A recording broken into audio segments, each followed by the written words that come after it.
panel drawings are very, very different to schematic drawings in AutoCAD Electrical. So we're still in the Demo 05 project in the project manager, but what I've done is I've gone down to the panel subfolder and I've opened up drawing demo09.dwg. So make sure you're using the right drawing in the right subfolder in the right project for your working files. Now this particular panel drawing is very complex, and if I zoom in, what you'll notice is all different motors. Now all of these components like conveyor motors, hydraulic motors, indexing motors, because there's a database behind AutoCAD Electrical, you can link from one drawing to another. So these are the components on the actual panel, the physical panel that you're using for this electrical installation.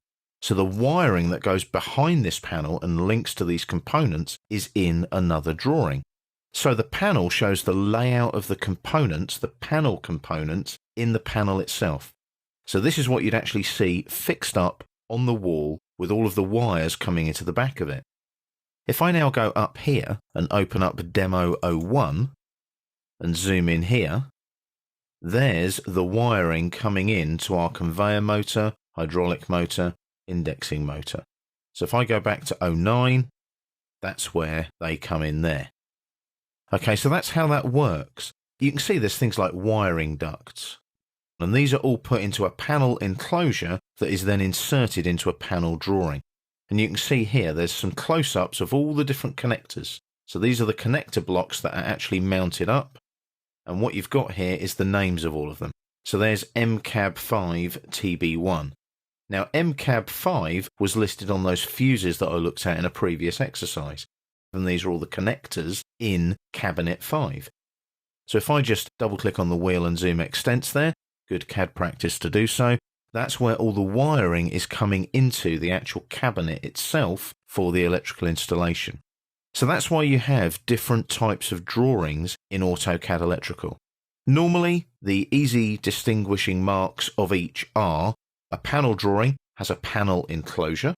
And if I go back to Demo 01 and just double click and zoom extents there, you can see you've got wiring going in and out.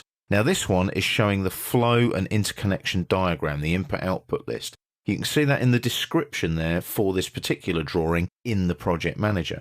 If I went into something like Demo 02, you can see that it's the three-phase motor control circuit itself. So that is definitely a schematic drawing.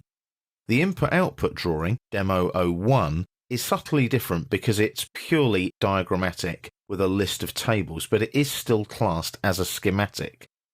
You've still got tools there in here, for example, such as junction boxes and flow. So you're still showing schematics to demonstrate a circuit, but you're showing the input-output rather than the actual schematic components. So there's lots of different drawing types and different ways of presenting your drawings in AutoCAD Electrical. The best thing to do is to utilize these subfolders in your project. Then you can distinguish one drawing from another and be a little bit more effective and a little bit more organized in AutoCAD Electrical.